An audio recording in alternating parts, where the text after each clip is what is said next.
second episode of discussing family court with some of the family court mums we've got here today. So I'll just introduce everyone again. So it's me, Victoria Hudson, Charlotte Budd, who I'm doing my new campaign with, which is hashtag Justice for Family Court Children. To find the hashtag, it's hashtag Justice for FC Children. So you can Google that and it should come up with our campaign. And that's in light of the Family Court Review, which the Ministry of Justice has just done. And we'll be discussing a little bit about that today. And also we've got Susanna Davenport, who is another mum who's in the family court system. Today we're going to speak about a couple of things. So we wanted to speak about legal aid, the findings in the Family Court Review, how some people choose to be litigants in person, and how family court mums have found solicitors as well. Do they help? Do they hinder? What do you think, Charlotte? How have you found the system and navigating the legal system as a mum? Well, I've had it on both sides. So to start with, I was a litigant in person, and it wasn't really out of choice. It was because I couldn't get legal aid. I found getting legal aid almost impossible. The hoops that you have to jump through in order to get it are almost traumatic within itself, especially when you're looking after a child, doing other things in your life, and then you're having to relive abuse because you're having to give them documentation. The requirements for legal aid are completely ridiculous. For instance, if you're a survivor of domestic abuse, they ask for, one of the main things they ask for is a letter from the GP to prove that. Now, most women that I know of didn't get a whack and then go to their GP and tell their GP. So it's just the whole procedure is wrong from the start, which leaves women at a disadvantage straight away. But so I found, then I did eventually get legal aid, which I do have now. But again, it's really hard because legal aid still doesn't cover the cost for certain things. So you're still always at a kind of disadvantage. Yeah.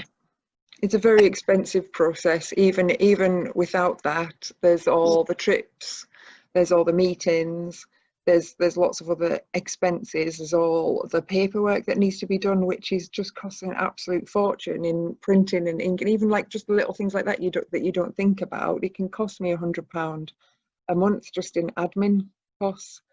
Yeah.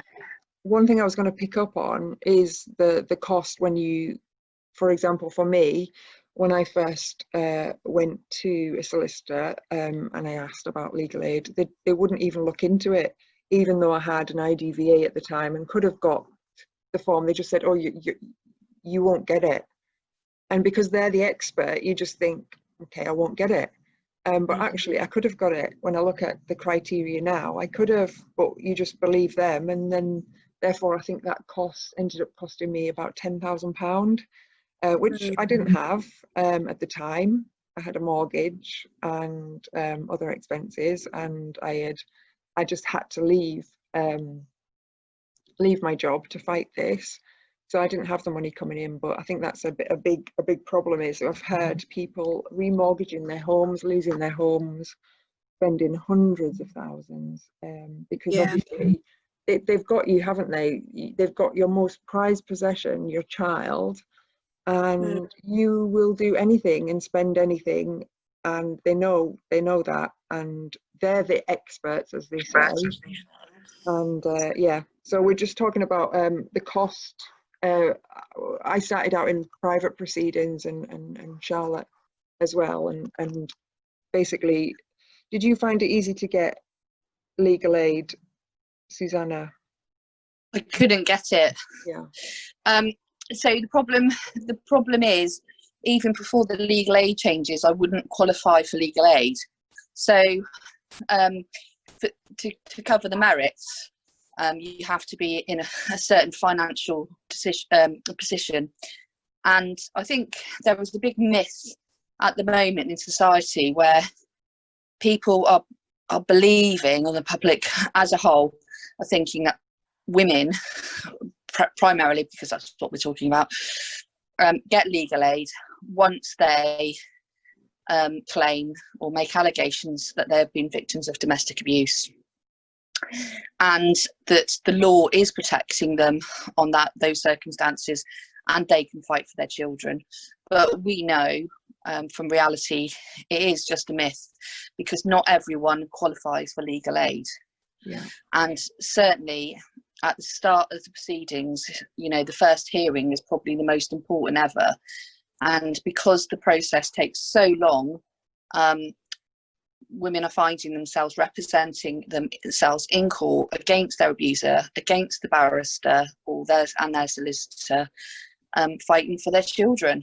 We're being re-traumatised. That's a good point to make, Susanna. It does remind me of when I first started, because obviously the person making the application has got the time to get all their paperwork ready and to go and see a solicitor and to get advice. By the time they basically send you the application, court is usually in a couple of weeks' time, and therefore you're kind of blindsided, and you're all of a sudden have to find out all this legal process and find yourself a solicitor and go and and if you're, you know, the resident parent and you've got a child to look after or children to look after, it's very difficult to then, you know, and especially because most of these cases have got domestic abuse. If you've just left a partner, and usually they've left you socially isolated from your family, financially, you know, they will usually have taken a lot of money as well. It's very difficult for you to kind of switch from probably coming from trauma from the relationship to putting on a legal head and finding yourself a solicitor and navigating a legal system. And I think this is, I know that there is some groups being put up to try and help victims now, but obviously for years and years and years women haven't had this. And another myth is that, you know, the justice system gets you justice. And obviously now we have the evidence of the family court review is most victims of domestic abuse don't get justice. And I think a lot of us are putting hope and belief into these solicitors because they are the legal experts. And I think from my point of view, they're only in it for the money. I don't think they really care at all about the victims of domestic abuse. I think they mainly are kind of suck it up and get on with it. And they're not trained in domestic abuse or anything like that, and they don't have to be, and therefore they're not really they can't really help you through the legal process as a domestic abuse victim.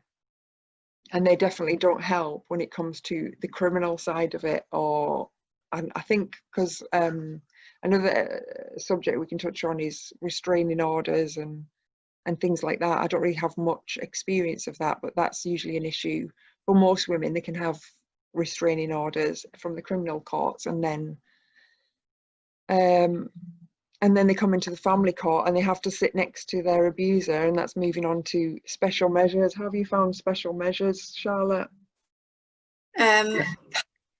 Experience, where I didn't have legal representation, I didn't know my rights. I didn't know what the law was, and the courts didn't offer me any safe measures whatsoever. So I was forced to do my own cross-examination.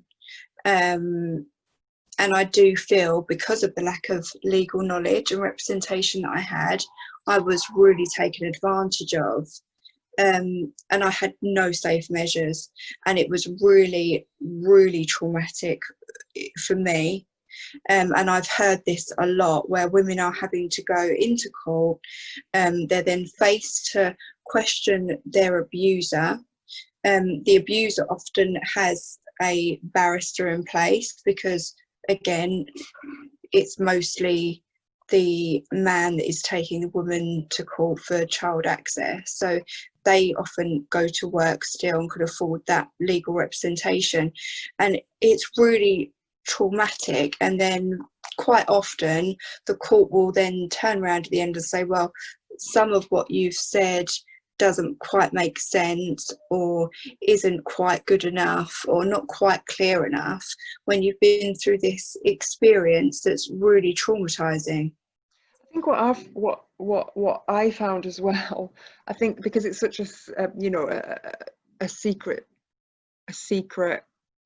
system, it can be very barbaric, and there can be some very cruel people there, and almost sadistic people. And what I found was they would try and make you sit next to your abuser, or just to kind of like watch how comfortable are you going to co-parent with your abuser, and therefore, and obviously, you can't co-parent with an abuser because they're always going to abuse, they're always going to try and control the situation, they're always going to try and make the situation worse. And sitting next to someone who's tried to cause so much damage in your life is extremely uncomfortable. And I think I've heard a lot of women saying, oh, just go for a coffee with your abuser and talk it out, which is not something that you can do, even if you would want to, even if you would want to work it out for your child, you'd want to compromise, you would want to co-parent in a healthy way because you would do anything for your child. The other person just doesn't want to. They want to destroy you, destroy your child, and just make as much chaos and problems as they can. And I think that is where the courts they might put into place things like special measures, but the problem is when you've got experts like social workers or CAFCAS coming in, they are always going to try and make you co-parent. So however horrific the abuse is, and we've all heard absolutely horrific stories, CAFCAS, social workers, experts will always try to make you try and make friends, which as we know is impossible, because they're always going to counteract that or be contrary in some way. Susanna, did you get any special measures, or have you had any issues? Have you felt like it's, co-parenting is what you have to do, and how possible have you found that? Well, I think to be honest, I had a bit of a awakening with the family court system, because I just always thought that social services and the police and the court system are going to be there helping and fighting and help everyone to get justice. And I experienced something very different in the courtroom. So I do think that because the legal age changes in 2013, it does affect primarily women. Because if you think that 1 in 20 women have experienced like domestic abuse in their lifetime in comparison to 1 in 100 men, we are talking about direct gender violence through the family court system. So cutting legal aid is affecting most women in circumstances, unless there has been domestic abuse. And and I think that is the problem with the judges and the system. So now that they believe that there's a rise, they possibly believe that there's a rise in domestic abuse because we're trying to get free legal representation. And they seem to forget that actually we were getting that, well, some women were getting that free legalised representation anyway, before they did the cuts. When I was although I didn't qualify for legal aid at all, and I am on benefits because I look after 2 of my children who have additional needs. So I'm the carer because I've got over £100,000 equity in my house, which I can't release. I don't get legal representation. I didn't know anything about the courts. So my case started where I moved away from the abuser, and the child was 4 months old at the time. And unfortunately, he took her and didn't give her back. That was on the Friday, and by the Monday, he was in court proceedings saying he didn't know where I was. I had mental health issues. He had a solicitor present with him, and they whacked a court order until they could find me, apparently, although it was a planned move. And I didn't see her and have a relationship with her for 18 months. This is my own daughter, and I have 5 other children living with me. And the trauma it has caused my family, we will never get over it. Now, we can have so much intervention as we like, but why the abuser has got her living with her, and she doesn't want to be there. She's now a single child living 220 miles away from her mum. It's scandalous. But those first proceedings where they put the order on it, and that order could not change until another order was made. If you've got a parent that has just had their child away, trying to schedule and their home life, and to try to work with professionals, because let's be realistic, once we say that there's domestic abuse, everyone is intervention. So we've got all these courses to go on as well. At the mix, I had to travel 220 miles to go to a court hearing where I wasn't represented. I didn't know family courts, and even if I did have some knowledge like I do now, no parent is going to get a fair trial in the family court system while they're up against somebody who is legally qualified. It breaches our human rights, and it should never be allowed. Now, if they wanted to cut the legal expenses, I do believe that they should have focused, and no one has looked at it, that they only represent the child. The child should have a solicitor, because the other any parent solicitor is not going to be impartial. They are there paid to do a job to fight for the parent's needs, not the child.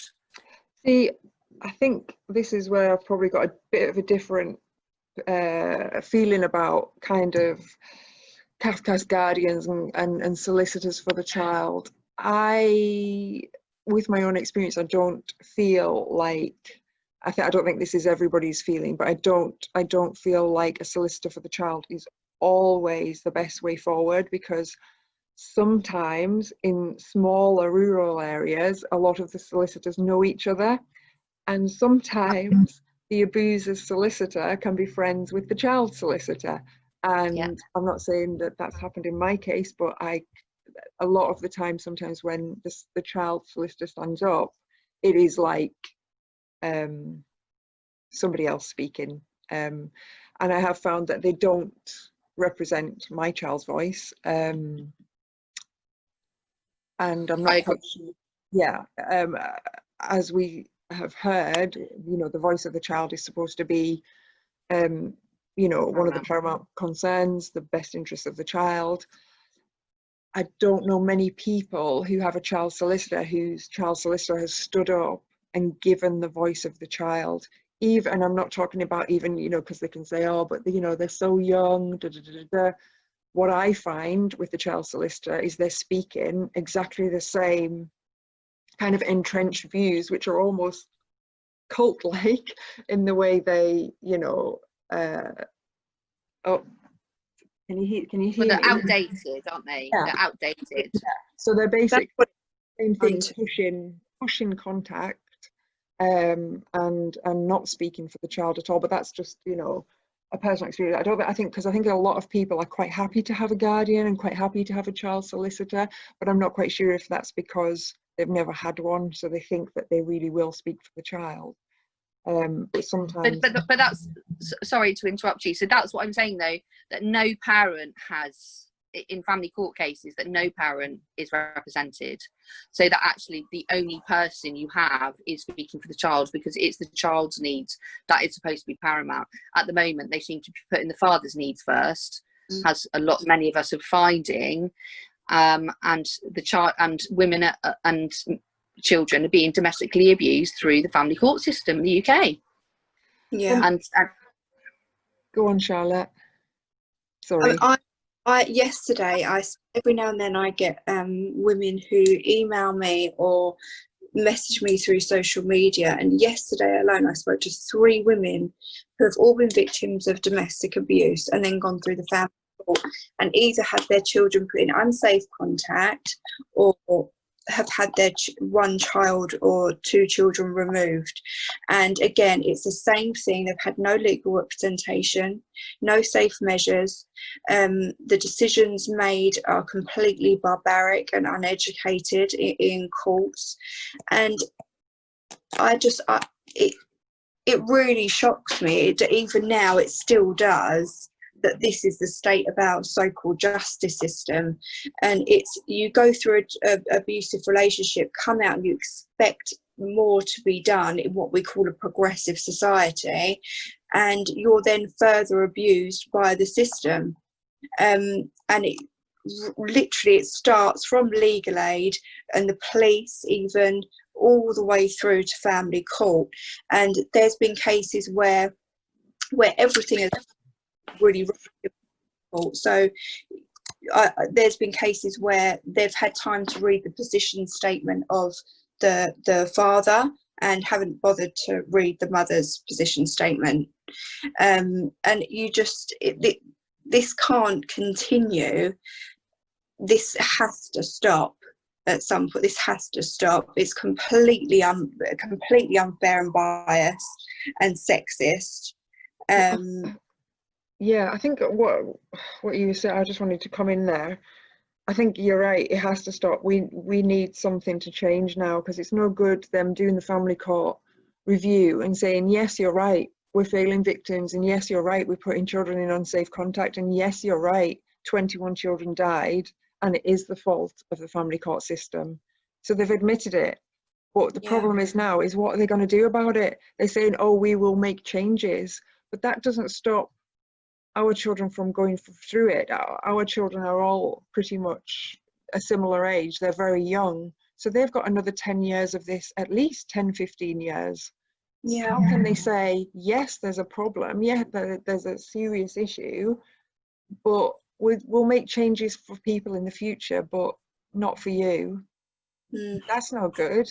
So just in light of that, it's probably time to discuss our campaign, Charlotte. Charlotte's walking up Ben Nevis to raise awareness for our campaign, which is #Justice for Family Court Children. In light of the review, we're asking the government and the Ministry of Justice to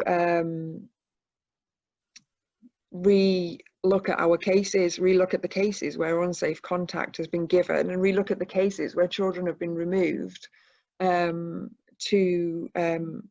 the abusers in the relationship.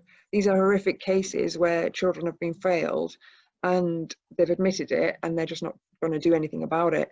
So we are asking the government, what are you going to do about it? And we're trying to raise awareness through this trek up Ben Nevis. Do you want to give us a little background about what you're going to do, Charlotte? Well, I had the idea to start raising awareness, the campaign, and obviously everything that we're trying to do. And we're going to raise some money for Rachel Williams' charity to domestic abuse. So on the 3rd of October, I will be trekking Ben Nevis. I'm told it should take 7 to 9 hours, but we'll see. Oh. I think it's going to be cold as well that time of year. But yeah, so I will be doing that. I'm trying to get a few other people to come and do it with me. So I'm not completely doing it on my own. I'm tempted. So anyone's welcome if they want to get involved. But yeah, the main goal is to raise awareness of our campaign and what we're trying to achieve. And like Victoria said, that's justice for those who are already in unsafe contact or children that have been wrongfully removed, and obviously reinforcing everything about the domestic abuse bill. I think Alex Chalk, I did post about this the other day, had an article written in the Times saying that yes, there is going to be a review, but obviously we'd like to know when this is going to happen, because there isn't any time for something that should never be happening in the first place. We don't have any time, so we want to know when that's going to be put in place and when that reform is going to happen. And there is still, even in light of the review from the domestic abuse bill, there's still these archaic decisions being made and unfair decisions being made in family court as we speak. So when is this going to happen? When is this change going to happen? Yeah, I think one thing I have heard is that women are being further punished for because of the family court review. So it tends to get worse. this is there's patterns, and I hear from a lot of mums come forward and say, you know, when they were doing the family court review, sorry, something's just popped up on my screen. When they do the family court review, the mums felt further punished, and then again now when it's out, there seems to be a lot of punitive behaviour around these cases as well when they're fighting their cases, which is something that I've definitely seen, a lot of punitive behaviour with experts when you try and challenge them and say, you know, this isn't right, this, you know, domestic abuse training would tell you this, or, you know, are you sure that's not right, because, you know, it's not a very safe situation to put a child in, then they will further kind of punish you for standing up for really what's morally and ethically right in comparison to what might be legally right at the minute. But as I say, I do feel we're justified in the family court review, but now we need to know what's happening. And like you were saying about, you know, if Alex Chalk is saying, you know, there will be reviews and there will be things that, you know, are happening, that doesn't stop our children right now, you know, going through days, weeks, months of hell. And it's okay saying, yeah, this will happen in the future. We need it to be happening right now. One thing I was going to say is, how's your training going, Charlotte, for this trek? I am training at least once a week in the gym and going out on my bike. Yeah. So I'm trying to eat very like that. And are you breaking in your boots? Yeah, I have been a bit, but it's been really difficult because it's so hot to then go and put hiking boots on at the moment. Yeah, I can imagine. I'm happy we're doing it for Rachel as well. Rachel Williams has been a big supporter of me personally and my campaign, #GetEmHome. So she's been very supportive over the last 2 years, probably at least. And she's been a big supporter in publicly as well, which has been great. She's also helped me meet a lot of other people who's supported, which has been great, and supported publicly, which has helped get my case out there so that it can, you know, help with things like the Ministry of Justice and the review, and seeing that there are real human beings out there that are going through this, and real children that are going through this, and being able to put a face to it, because so many people are so scared to speak out because of the punitive behaviour of the court system, and then them trying to further silence you. And what we're doing is we're not shouting because we're doing anything bad. We're trying to make sure that these children are safe. So why would they want to silence us for that?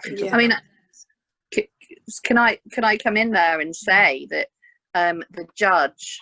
Sorry, I've gone off camera now. Oh my goodness. Sorry, I can't. Oh, hang on. How do I get That's okay. We can still hear you, Susanna. Oh, that's okay. I think I have to go back straight in. Sorry. So basically, with the end at the end of my proceedings, like you said, I didn't know so much as I know now about family courts and the legal system, because I'm a mum, but I was called a villainess by the judge at the end of the final hearing. He said that I'd made allegations and would have done anything to have contact and to have my daughter reside with me. And I mean, even that, just to go on. Go on, Susan. Sorry, I just cut you there. But I was going to say, no, I was going to say, like, what mother would not do anything for their child? I cannot see that that's negative. Yeah. But to make it clear, I did not make false allegations, and the family court seemed to think that if there's no non-molestation order, which we know means nothing anyway, it's just a bit of paper and the police rarely enforce it, any other sanctions on a criminal perspective, that the family courts, if you haven't got a legal representative, use that and so do the perpetrators, get out a jail card, and then they give the child to the perpetrator. I think some of it is to do with the Equality Act 2010, because we're asking, women want equality, so actually that means that the child can live with the father. And the judges seem to have a perspective that just because that they might abuse the mother, it doesn't necessarily mean that they're going to abuse their own child.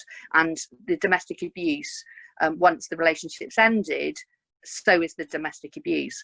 And I think that is the real problem with professionals and judges and police thinking we're safe. We're not, especially if the perpetrator has the child. Yeah, well, obviously, I mean, it's a little bit going into kind of medical science, but the frontal lobe is developed by the age of 25. If people haven't changed by then, they're usually not going to change, and the behavior is usually a pattern of behavior. And one thing I think I've said before, I've found, is they do have blinkers on, or even just kind of like go like that. They do, there's an obvious pattern of abuse, and usually there's, you know, it can be anything, you know, from coercive control to stalking to violence, to rape, to, you know, child abuse as well. There can be any of them or a few of them, and there can be big red flags, but they don't see that. All they see is you're trying to stop contact, or you want contact, and they're just like, it's you, and they have this focus on you, and they literally cannot see any absolutely horrific behavior from they just can't see it. They don't want to see it. They don't want to know. They just want to blame you for bringing it up in the first place, even if the abuser has admitted it. Yeah, I just want to go a little bit further to say any money we were going to raise is for the Rachel Williams Stand Up to Domestic Abuse charity, and that helps her to put on the Freedom Programme, which has been great for women who've been through abuse, and it also, I think she's got plans for the future as well, and you can read it all on her website, and we'll put links to that website as well. So yeah, if everyone can share Charlotte and my we've got a GoFundMe page, so we'll put that up on all the links and get that shared. And then also there's quite a few links that we're going to put on below to show some of the like little media stories that have been done around that, and fingers crossed we're going to start getting to the people we need to get to. One thing I was going to say, we don't have much time left. I don't know if we want to maybe kind of stop it there for this at this point and then start again. We've got another one in a few days, and I think we're going to be speaking about, in our next one, childhood trauma, attachment theory. We possibly might be speaking about the big family court petition that went round before the review, and I'd really like to speak about S91s, because I think we've got a few mums coming on the next one, and they've got section 91s, which is absolutely horrific. Section 91s, if anybody doesn't know what they are, they're supposed to be used on people who abuse the family court system, so people who take it back to court for unnecessary applications to further abuse, usually the parent, in proceedings. But what we're finding, and what the Family Court Review found, is that they want to make them easier to get. But anyone I have found who has one is a mum, usually, and a victim of domestic abuse. And they're using them to keep the child away from the mum, which is absolutely horrendous. Keeping the child away from the victim, keeping the child away from the safe parent. And I just think that it's absolutely horrendous, and I think it's something that the MPs, the ministers, the commissioners, and everybody who's working on the domestic abuse bill and on the Family Court Review really need to know that they're being used in the wrong way. So if they're going to make them easier to get, then you know, these mums are not going to be seeing their children. So yeah. Okay, if we finish up there for today, is that all right, girls? Does anybody else have anything else they want to put in? No, that's fine, I think. Yeah. Okay. Well, we'll say goodbye now, and then we'll start.